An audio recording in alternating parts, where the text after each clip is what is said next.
I love to begin with introductions, even though we're a small crew tonight. I just think it's good for the class. So if you can start and just say who you are, where you teach, and then have you used Gale Databases or EBSCO databases before? And how can you see yourself using them with whatever research paper you have coming down the pike this year? So Andreas, you're on my left, so I'll just have you go first. Yeah, so I think everybody knows, but my name is Andreas Dunn. I'm the library tech here at the middle school library. Yeah, I've used Gale actually a little bit with some students that come in that are looking for resources for their papers. It's a resource that I heard, I don't even know, it was when I moved here first, before I even worked here. I think it was something that my partner was talking about. And we've used it a couple times, but we've gone through it a really awkward way, and it was really hard for students to like get on to it. Were you going through OSLIS? Were you going through the OSLIS link? Yeah. So I just so everyone knows, I'm not a fan of sometimes how that's organized. So I just have a direct link on our webpage, and I'm going to show you how to get to that. Thank you for that feedback, though. I've heard that from several people. Did I cut you off? Were you finished with your intro? Okay, moving on down to Hillary. Go ahead. Hello, Hillary Roach, 7th grade language arts. Same kind of deal like what Andreas was saying. I've done like an OSLIS web quest with my students in the past, and I've had them use it a little bit. I'm not sure if what you're referring to is the Gale database with articles or if you're referring to something else. I know that students initially, it seems like when they went to those websites, they would be interested in all the different topics that they could explore. But when it came down to actually reading the articles, they weren't super interested. And I'm not sure if that's because the text was above their level or what. So I don't know. I'm needing to get more information about what exactly the program entails and how to make it more useful, and how to have students interested in it. Yay, yay, well, you come to the right place. All right, Kelly, go for it. Hi, I'm Kelly Dotson. I teach 6th grade language arts at the middle school, and pretty similar experience to Hillary, although no experience with the Gale databases using it with students. As far as where I'm at with my curriculum with the 6th graders, today was the very, very first day that I started talking about providing textual evidence in their own work. And we're starting to talk about citing your sources and using quotes and page numbers. And that was very overwhelming to all of them at this point. So we are just kind of baby stepping into it right now. Got it, perfect. Honor, thank you so much for joining us. Do you want to introduce yourself to the group? Yeah, so, well, I know Kelly and Andreas, and I've subbed for Hillary. So, I'm the certified librarian for the Laney SE. Last year, for half the year, I served Siuslaw School District and worked a little bit, not very much. Luckily, they got Jen. I have taught research in the schools for many years, middle school and high school levels, using OSLIS, Worldbook, and print sources. Usually it's those three because those are the cheapest. I always include print sources when I make a research assignment because I want to remember the books if it's possible. And also because a lot of the information literacy standards involve print material for the students. So when you go into OSLIS and use the citation maker, they can learn to interact with that the print boxes to fill in, which if you use the Gale databases, they can copy and paste the citation. And the same is true for Worldbook. So it's a little more interactive to force them to use print books, and also sometimes it's a big relief because, like Hillary was saying, the information can be super overwhelming when it looks like that on the screen. So anyway, that's my background. I did used to write a lot of curriculum, and it was really fun. And so I usually have a checklist that breaks down, it chunks the research skills so that they don't have to get hit with everything all at once. Usually starting with keywords. That's pretty much it. Well, thank you so much for that. And I do know that Jill's in the middle of working with a student. Are you able to introduce yourself, Jill, or?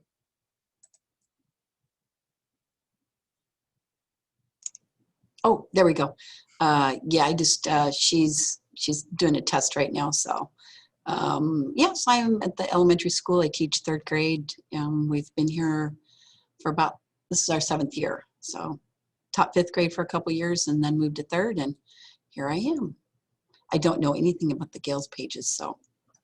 Thank you so much for joining us. And I was always secondary, so I always appreciate having the elementary perspective in the room because it's helping me shift my mindset. Like, I'm used to doing Gale databases with high schoolers, so how will I do Gale with elementary students? And so I'll just confess that I'm learning the elementary portal side of things, but a lot of things will be applicable across the board. So I'm going to go ahead and do a screen share and we'll get started. And all right. Okay, so everyone should see these slides are a little busy. They were from a presentation that I did with Kate Weber. Honor, I'm sure you know Kate. And this was right after the Google Drive integration came out, which the Google Drive integration's only been around for, well, it's probably been about 5 years now. But yeah, so we will go over, I want to start with the Gale eBooks first. Just because I'm working with Lisa Utz to secure about a $10,000 grant to purchase multi-user simultaneous access eBooks in Gale specifically for SEL, social emotional learning, and EDI. So I want to just showcase those first, and then we'll dive into the databases. But we'll talk about, yes, we still need to use print resources. I always say, in case of the apocalypse, like, kids still need to know how to pick up a book and use an index and all that stuff. But we will focus specifically today on the Gale databases, why we use them instead of just sending kids to Google. And I'll show you some basic search functions. I do want to cover some accessibility features. So you can Lexile the articles to make sure your kids are getting like good articles that aren't above their range. There are also interactive elements, and there are features for you can translate all the articles into Spanish. So there are accessibility features like that that are really good. And then we'll practice together, like finding, saving, and citing some articles, just so you get the feel of it. And then I'll share my lesson example from English class.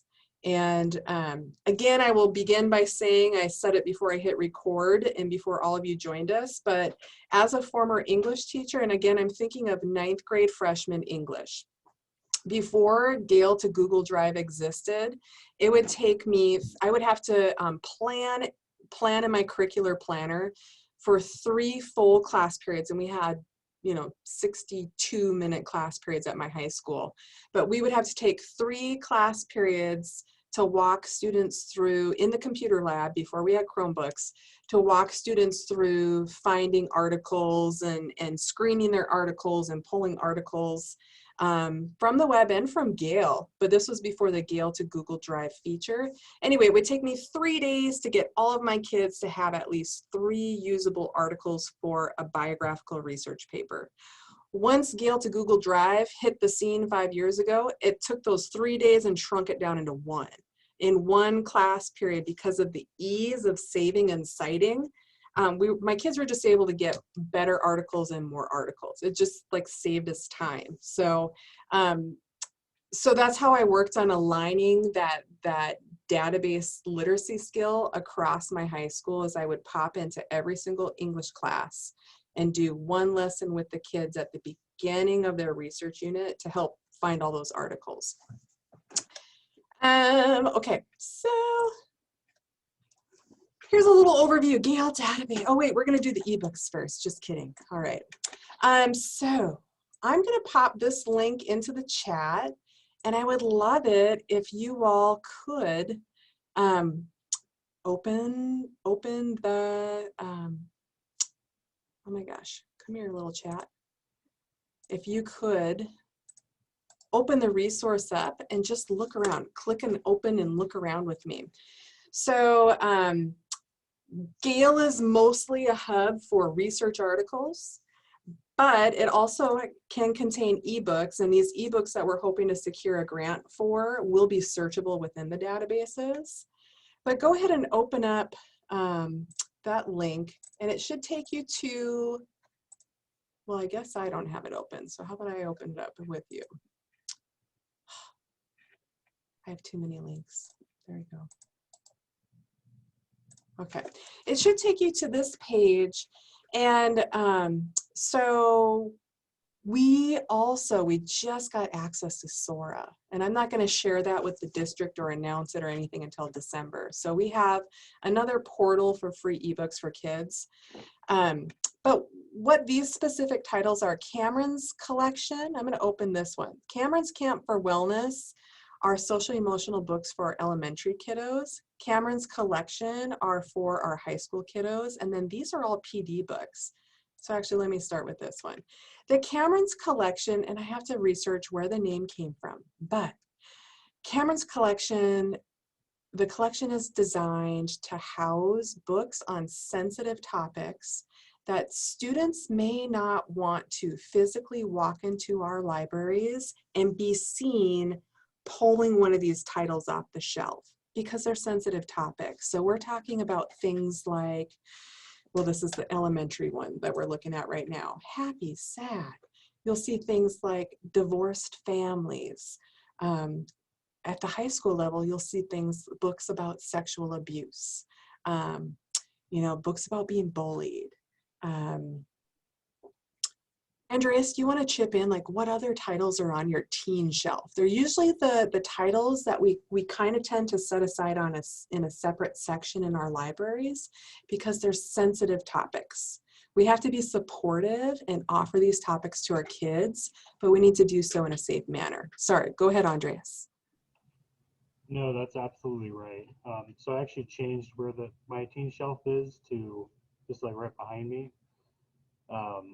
It was in a weird spot before, but we have been like trying to upgrade those books because the ones that were there previously weren't super great. But the ones that we did end up getting, and they didn't get checked out a ton, but the few students that were able to and felt comfortable enough to come in and check those out, it made made a huge difference. And some of them even felt comfortable enough to talk to me about it. But that's just catching the ones that are comfortable enough to be able to check that out in front of me or even a library aide. And a lot of people don't. It's just like those are themes that it's not super comfortable checking out something like that, especially if it's somebody that you don't know or you don't want to draw attention to that. So I think this is an awesome way to target those students in particular, and I think that that's really, really important. I mean, you can see on my screen right now, we have books about teen self-injury, right? This has been a huge topic in library land across the state because we're in the middle of a pandemic and we know that we have stressed out kids at home right now, right? We're worried about our kids. I'm thinking that you all in your staff meetings may have talked about seeing an influx of kids who are expressing maybe suicidal ideation, an influx of kids or parents who are concerned about their kids being depressed. And so this is just a way to get some of that content to our kids while they're not in our buildings. And Honor, you can chime in. Library records are actually protected under FERPA. So the books that a kid checks out, no one should have access to that information, or as teachers, we treat that information the same we would, information off of a student's demographic page out of Synergy. Like it's protected information. And so I'm just throwing that out there, just in case you're not aware. Like we're never supposed to share with other students the books that other students in our class are checking out, and we protect that information. So this is another way to still give kids access to information, but to protect them. Honor, did you want to say something? Yeah, or parents either, especially maybe in middle and high school, you don't necessarily, parent may come in and say, what if, you know, it's a conversation between the student and their parent. The Destiny will keep the last record and then it dissolves so that you can find out who had the book last in case there's gum between the pages or something. And so when you print your list of overdue books, which right now isn't really a big deal, but even those, you don't want to have the title, you can have the price, but you don't want to have the title on the intent public list of what's overdue, especially for seniors, which you're all middle school, it looks like.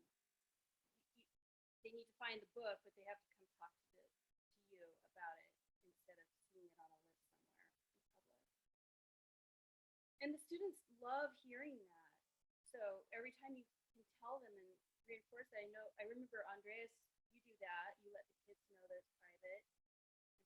And so I think it makes them feel sort of important that they get that privilege. So any comments about the titles that you're seeing here? I think that some of the graphics for the cover art looks a little old, but I was opening some of them up yesterday and I was seeing pub dates of like 2016, I think I saw 2015, 2017. So they're relatively current, and they're definitely more current than most of the books that we have in our library right now in our teen shelves or sections. Hillary or Kelly, any questions, comments, concerns about these ebooks? Oh, I didn't even open one up. How do we access the titles, Jen? What's the password? Is it asking you for a password when you click? Oh my gosh. You mean you're not looking at what I'm looking at right now? Well, at least the one that I clicked on, maybe. I clicked on one of the professional development books. Okay, yeah. Well, let me click with you. Try SSD for a username and Siuslaw for a password, all lowercase. And it wasn't asking for a username, just a password. Let me see. Try Siuslaw. I was so excited about these PD books because I'm a huge fan of Dave Burgess. And I'm looking at all these that Caitlin sent us. We are just, I believe, applying for the SEL and DEI. Did you get in, Hillary? So I was able to get to a different book and it let me access that one without putting in a password. So maybe it was just the book, or maybe I was clicking on something wrong. Sorry about that. That's okay. Yeah, and eventually these will all live on our district Gale page. And the way Gale works is usually when you're on campus, you get right into the resources. If you're off campus, then you do need the username and password, which is SSD and Siuslaw. There's Be Real by Tara Martin.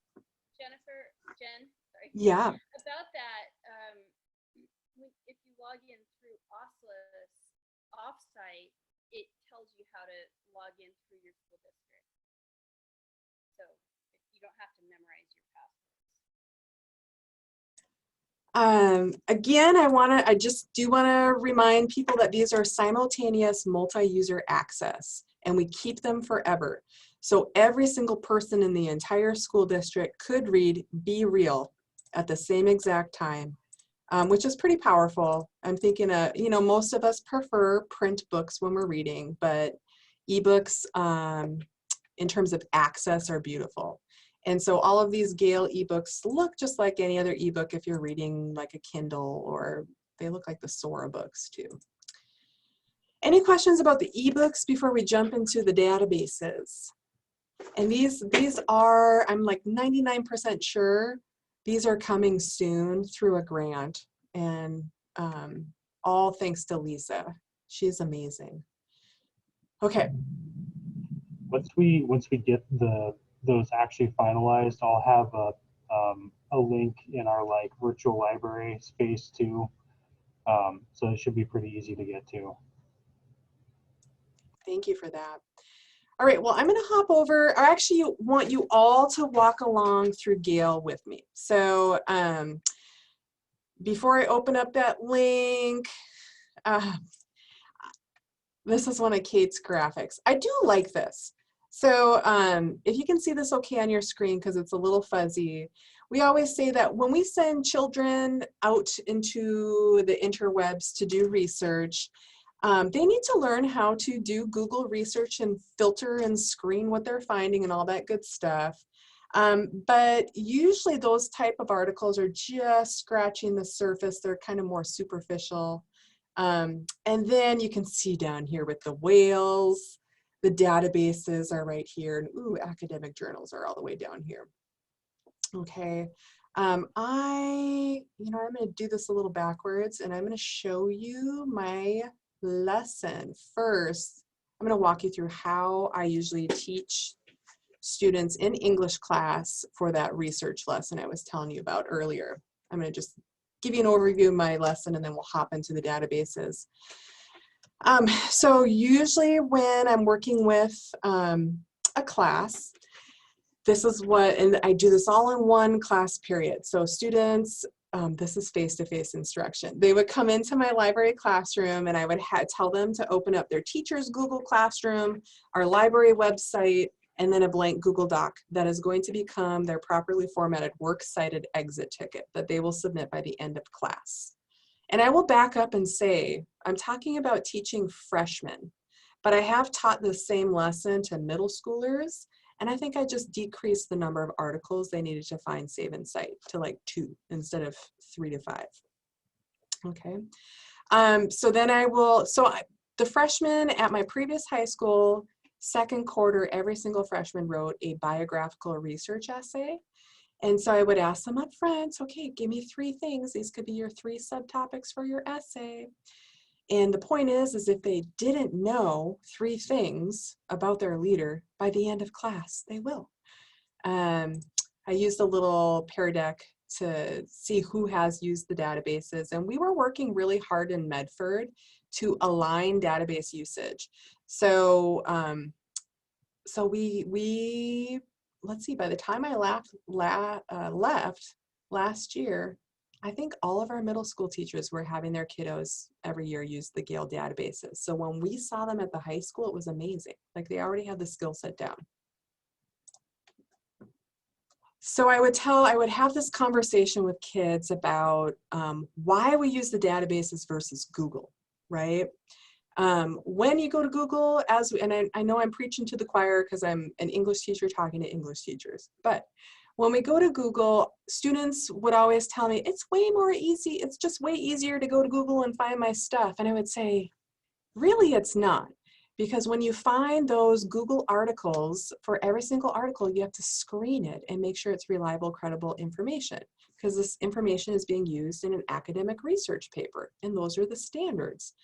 And there are so many different ways to evaluate sources. There's, I always hated the term, but have you heard of the CRAP method of evaluating a website to see if it's credible and reliable? There's that method. We used at my school the ABC method. So A, is there a legit, reliable author? B, is the information unbiased? C, is it coming from a credible type domain, like a .edu, a .org? D, can you on that website find a date when the information was actually published? And E, can you find an editor? And I would tell my freshmen, you can't use a Google source unless you can say yes to 4 of these 5 things. And I'm like, so you think you're actually saving yourself time by going to Google, but you actually have to spend more time finding good articles, and you have to spend all this time evaluating what you're looking at. And so I would say the beauty of Gale is that everything is reliable, credible. You don't have to evaluate whether it's a good source or not. Some are better than others, but everything's fair game inside of Gale. So Gale is filtering all the information. Everything's been deemed credible and okay for academic research when you go into Gale. These were the expectations for that freshman essay. So they had to write 2 to 3 pages. They had to cite embedded textual evidence, 3 to 5 sources. I talked about our school district didn't have a fully unified research process. I would like for Siuslaw to have a unified theoretical process for researching, and I will probably recommend the Big 6. But finding, saving, and citing sources is really just step 3 on the Big 6. Step 3 is locating and accessing resources. Okay, so that was the step that we were focusing on with this lesson. I'll show you how, but I always took students in and I said, there are so many different ways you can filter your articles or filter the information that you're receiving. The top 3 we always do inside of Gale is we filter by type, by full text, and by subject. And then I would show students how to search the articles by using Control F, and you get that little search box on your screen. Not all kids know that you can do that. And then, yeah, by the end of class, I would hope that they would be able to answer this, and they would submit their exit ticket before walking out of my library was to submit a works cited page that had 3 citations, meaning they found and saved in their Google Drive 3 sources. Any question about the overview of that lesson? That was one 62-minute class period. And then I'm just going to walk you through finding an article like I would the students. Okay, we're good for now. All right, so let's go to our school district website. And I'm just going to close some of these. So, Siuslaw School District. And then our Library Media Services page is under Menu, Library and Media Services. Eventually, this page is going to be beautiful. This is just what it looks like for right now. But Gale Databases is right here. So there's still the OSLIS link right there, but I prefer to have students enter the databases here.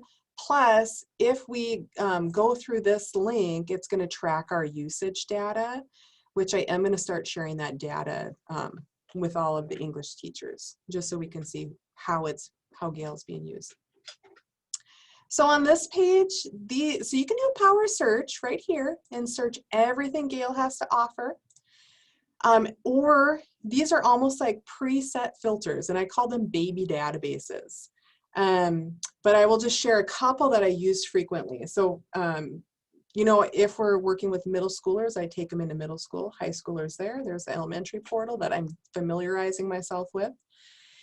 If at any time I'm working with a class and they're doing argumentative pro-con type art papers, like I was just in Ryan Roach's class, I think last week, and he's getting into argumentative essays, and so we popped into opposing viewpoints. And what's beautiful about this database is it will give you pro and con articles about argumentative things.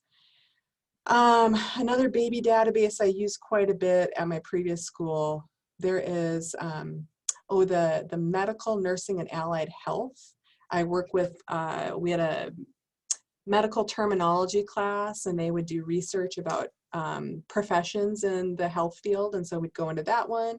And likewise, there is a culinary arts database right here. I work with all the culinary classes for a research paper as well. But let's click on middle. The other one I used the most was student resources and context. And these were all just reorganized over the summer. So I think that one is now tucked inside of here.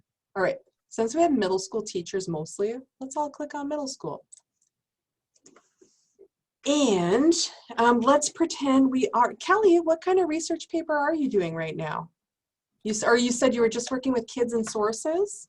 Yeah. So right now we're just reading Wonder, and we're working on how to, when we're answering a comprehension question, to make it stronger, we can cite our source. And so that's where we're at. just real simple. We are going to be researching the native tribe, the Tlingit tribe, before we start reading Touching Spirit Bear. So that is. How do you spell that? And let me type in Clink, K-L? It's with a T. Let me make sure I get it right. T-L-I-N-G-I-T. I love that book. It's been forever since I've read it. Such a good book. All right, well, we pulled up some sources on that tribe. So when you do search a topic in Gale, it breaks the information down into your different types. And I always tell students, remember, we said we always filter our search by type, by full text, and by subject. Okay, so what type? I usually do magazines as the type for the default for our middle schooler and high schoolers, magazines. So I can select magazines. Now I'm looking at 26 magazines, and then we filter by full text and by subject.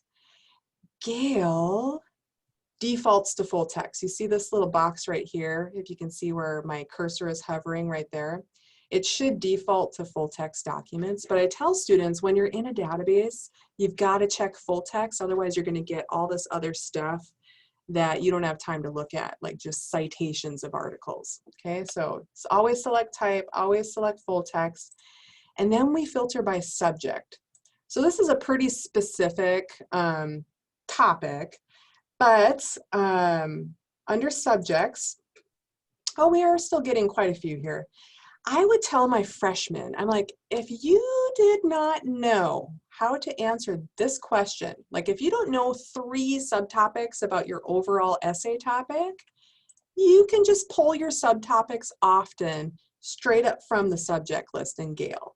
The subject list in Gale is beautiful because it takes your one topic and busts it down almost into like 50 subtopics. So, I mean, I would have students just pick subtopics, and then you have all these articles connected to the subtopics. Okay, and I'm going to go back one, and I want to also show you, you can pick subjects here, and then the topic finder in Gale is really awesome too. So this is a graphic, a visual representation of your whatever research topic you typed in. So students can look at, again, this is a way students can look at their research topic and say, what are other professionals out there saying about this topic? And this helps them kind of figure out what they want to research or say. And then they can drill down too. So if you click one of these things and it allows you, you can drill down even further. And salmon. So salmon must be an important cultural environmental piece to that tribe. So there's a subtopic of salmon. And when I click on that, it's then giving me these specific articles about the tribes, and they must mention something about salmon. So let me just open this one up and see. So this is what a Gale article looks like. Okay. And if students don't know, if they've never used the Control F, they can search for keywords and phrases inside of this article instead of reading the whole thing when we're in the finding, saving, citing phase of research. Sorry if I keep spinning around here, but if I were to type in salmon, you see how that highlights? Well, you all should know how to do a Control F, but you see how it highlights that word every time it appears in the article. There's salmon again. And this looking for keywords and phrases in articles, I do that as a researcher. Usually as adult researchers, we're reading like academic journals, which are 20 to 30 pages long. So before I invest that much of my time into reading an article, I make sure that it at least has keywords and phrases that I'm looking for first. And so I share that with students, and I see students using that to help them skim their articles. Okay. So let's save this thing to our drive. So I'm just going to walk you through the Gale to Google Drive feature right now. So will you all on your second monitor, if you could have an article open, maybe you have this article open or something else, I just want you to see and feel the Gale to Google Drive feature. So at the very top, if you can see my cursor moving, it says sign in with Google. So you click that and you have to select your Siuslaw account. And now I see my first name up there. So I'll give you a second to sign in, and you know you're good. You know that you've synced Google and Gale when you see your first name up there. So now that I've linked my account, I can shoot these articles straight to my Google Drive. So to do that, I click, there are many ways you can do it, but I usually just click send to right here, the little paper airplane, send to Google Drive, and then OK. So one more time, it's send to Google Drive, and then OK. So were you all able to sync up your Google accounts and do that? OK. Then, because part of information literacy and research and finding, saving, and citing sources is teaching kids how to organize their research, right? And so what happens when we do that, you all, if you go to your Google Drive, you should see a bright orange folder that was automatically created from Gale, and it will be named whatever baby database you were in. So if you did a power search, it would say Gale Power Search. If we went into the Culinary Arts Collection, that would be the name of the folder. But if you open that folder up, the article we just saved is in there. Now something strange, I don't know why they did this past year, but you see how it's actually kicking us out a Word document. It used to kick us straight up a Google document, but now we just have to open it and transfer the file, or do a little, oh, that looks like a Google Doc. Does it not? We were having to transfer the files, but I think we're good. So down at the bottom, another beautiful thing about Gale articles is at the very bottom, the MLA citation always comes with the article. Okay, so you're teaching your kiddos right now, Kelly, how to create that citation, which is a skill they need. And it's also nice, this is another benefit I always tell the kids of using the databases versus Google, and like your citation is done for you, okay? Databases is actually, it makes your life easier. So I would have kids I would make them go to the article to copy and paste their citations just so they are verifying that the article actually saved in their drive, because sometimes, Google will glitch out. And then I would have kiddos paste their citations on the blank doc they opened up at the beginning of class. And as a former English teacher, I would walk them through properly formatting the works cited page. So capital W, everyone, capital C, I just go through the motions. We double space, we do hanging indentation. And we also, another thing with Gale is you've got to check, this one, the title. Sometimes it doesn't capitalize all the things that need to be capitalized. So then I walk them through fixing that. Okay, you don't need to watch me capitalize, but there we go. What are your questions up until this point? Like, I gave you a very brief overview of Gale. We found, saved, and cited one article. We synced up our drive so you can see that, how slick that feature is. Anything confusing from an English teacher's perspective, Kelly, about that process right now?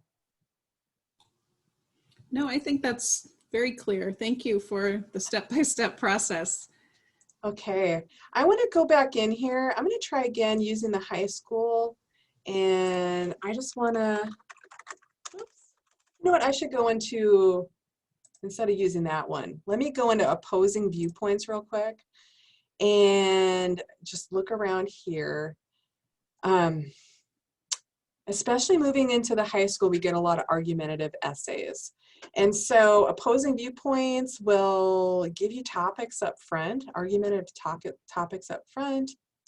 Or you can just search for an article. And I actually pulled up here we go.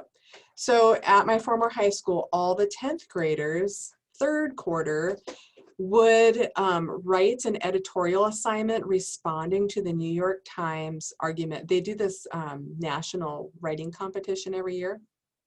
And so our teachers had kids do an argumentative essay and then actually submit them. And they would have to pick a topic off this list. Is social media making us more narcissistic? Well, so let me actually go over to opposing viewpoints and try typing in that topic of social media. Ooh, fake news on social media. Let's look at that one. Okay. So you can see how beautiful opposing viewpoints is because it gives you an overview of the topic up front, and then it's giving you all these different types of resources kids can interact with. The viewpoints are going to be pro articles and con articles all about fake news on social media. And you can just see how it's breaking everything down. I always say magazines are a good default, but you get audio clips and video clips, and then all these squares are just all of this information chunked. So really, if you take your kids to Gale, they don't need to go any further than this page for their entire research essay.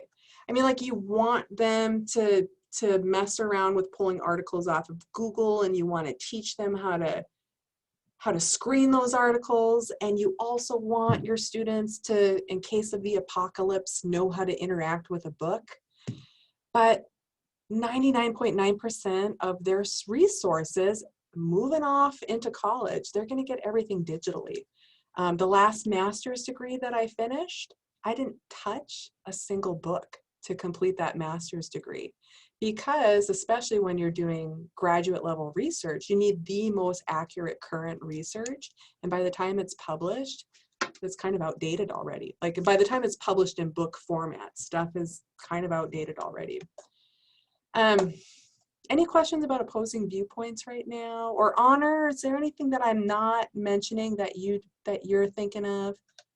Well, part of what I've been doing, especially during the pandemic, is going around in libraries, and it's horrifying to people, but there are no books on any of these things anymore. I'm taking them out; they're gone because it's not accurate information anymore, and the language is different. How we frame, how we talk about race is different, or gender, or any of those things, and so you have to go digital. But I'm also trying to look at, because triangulating is really important for research, I am trying to figure out a way to get a county-wide purchase, like a consortium purchase of World Book Online. But that doesn't really help high school that much. It does help middle school a ton. Just to help kids have one more access. Then, you know, if you're questioning what your source of information is, if it's all Gale, that's a screen. Hey, and you just said triangulate your research, right? Yeah. I was just teaching a digital citizenship lesson, and part of my digital citizenship lesson was about triangulate. Like, when you see something crazy on the internet, before you share that crazy source, you better triangulate your data.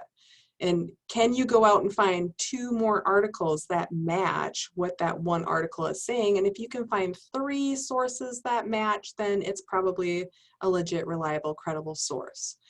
But when you go inside of Gale, you don't really have to do that triangulation because everything is legit. Everything's already been vetted and screened. Just that Tlingit article said that they came over the Bering Land Bridge, and that's a disputable fact.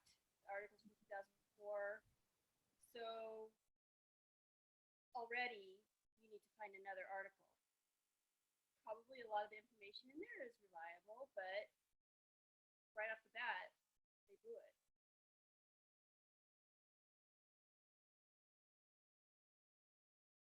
Thank you for that. Yes, yes.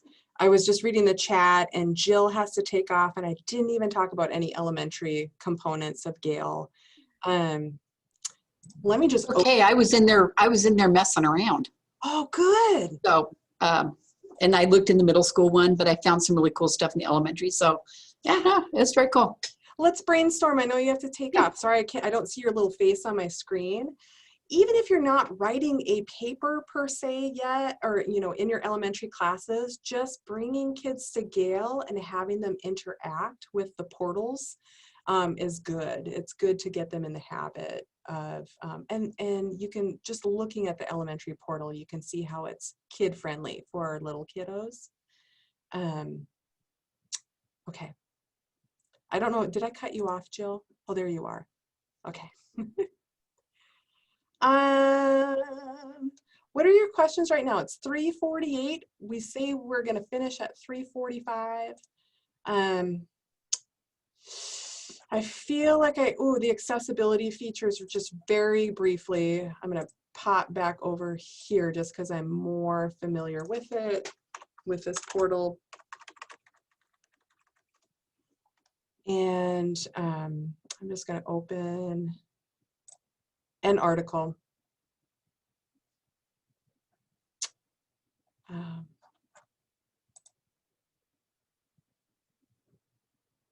Let's look at her literary prizes. Oh, National Book Award.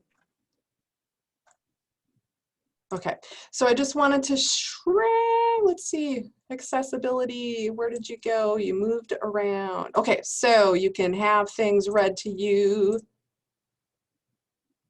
Louise Erdrich wins National Book Award. Minneapolis, Ahmed author Louise Erdrich won. Okay, so there's that. Students can have it read to them, and then we also can have the article translated, and must be that button right there. Yeah, okay, so look at all these languages we can translate into. Okay, so I just translated that article into Spanish. Okay, so you can see those accessibility features exist in most online platforms nowadays. So they exist in the Gale to Google Drive. And if you were to download this, I would assume that it would download as a translated article. And yes, it did. So that's good. That's cool. It's a cool feature. I can tell from the title that it translated. There we go. Okay, well, we popped into Gale. I advertise my services. If you want me to come in one lesson, I can have your students find at least 3 reliable, credible sources about whatever it is you're researching. We looked at accessibility features. We looked at the Cameron's collection and the sensitive topics books that we hope to have access to soon. Any other final closing comments or questions for this session? Okay, that was it. Thank you, everyone. I hope you have a wonderful rest of your evening.